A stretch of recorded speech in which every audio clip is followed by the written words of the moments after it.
hari mu kwezi kwa Gitugutu umwaka wa 2024 aho inzu igeretse mu biti vy'imbaho yihaye inkumbi kujya mbere muri quartier Gisyo zone Kanyosha mu gihe abakunzi b'urukino rw'umupira w'amaguru bariko bigina umugwi utsinze bari mu nzu igeretse y'imbaho kubera kuremegwa bisanze hasi inzu yakorotse. Uhu numwe mu bahakomerekeye. Hari mu etage twari twagiye kwa umupira hariho n'abamwe bari funa kanyota kafangasi, abantu babaye benshi baratamba byacarakoroka kuntu hari hubatse hasi nta bintu byariho, imbaho nizo zaremerewe zica zirakoroka.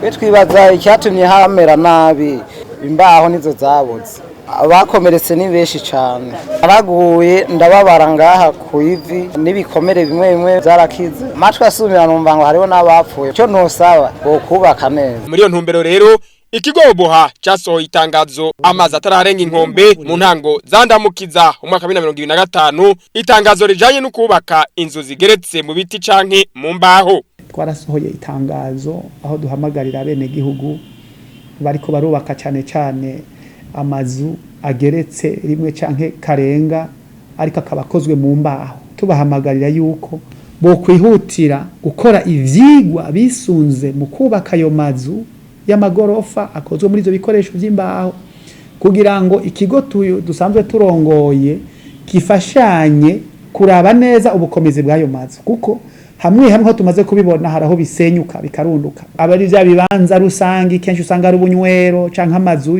yo kurabiramwe amareretse canke kwaje usanga habaye vyononekara. Mu ntumbero rero yuko kingira abene gihugu n'ivyabo byabaye ngombwa ko dufata izo ngingo. Twabahaye ikiringo ubundi cy'ukwezi kwaramaze kurenga, hari hababikoze bariko baraza ivyigwa, hari n'abandi batarabizana. Ntabwo ari kubabuza, ni kibazo cyo kuvuga iti wewe wavyubatse nuze turabire hamwe tugufashe nk'abahinga kukwereka ingene ivyo bintu wategerezwa kubikora. Ukiriko arubaka we tuca tumuhagarikiraho kugira ngo abanza tuzanire ivyo biharuro tubanze turabe neza ko ivyo agiye kubaka by'ukuri bijanye n'ubwitegererezo bw'igisagara muri ako karere ariko arubakamo. Naho biruko Dr. Engineer Lieutenant Colonel Leonidas Nibigira amenyesha ko mu bibanza bimwe bimwe by'abamukera rugendo nko ku nkengera z'ikiyaga kubaka inzu zigeretse mu biti canke mu mbaho bikwiye gukorwa cyane mbere kurusha ariko hakurikijwe ubuhinga busabwa. Turavye ku nkengera z'ibiyaga hariya twita ku Musenyi, kenshi muzobona inyubako nk'umwe nazijya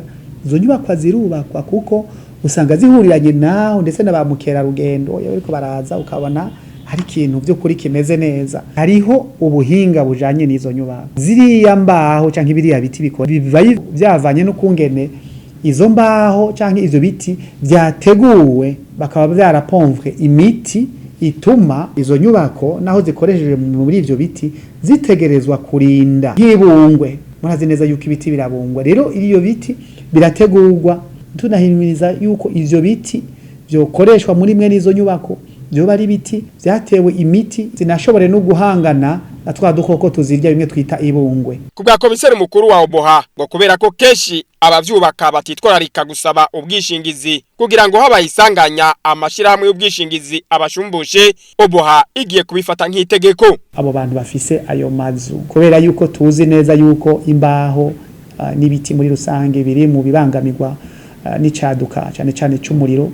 Mu byo tuzoshiramo mu kwiga mwe nayo madosiye hazobamwe nuko abantu bafise izo nyubakwa tubahimiriza ndetse tunabategeka kwiyandikisha mu ma assurance kugira ngo impanuka zoshobora kwaduka zose tuzizitirire hakiri kare. Ingorane zishobora guhagarara kuri izo nyubako zishobora gutorerwa inyishu biciye muri ama assurance.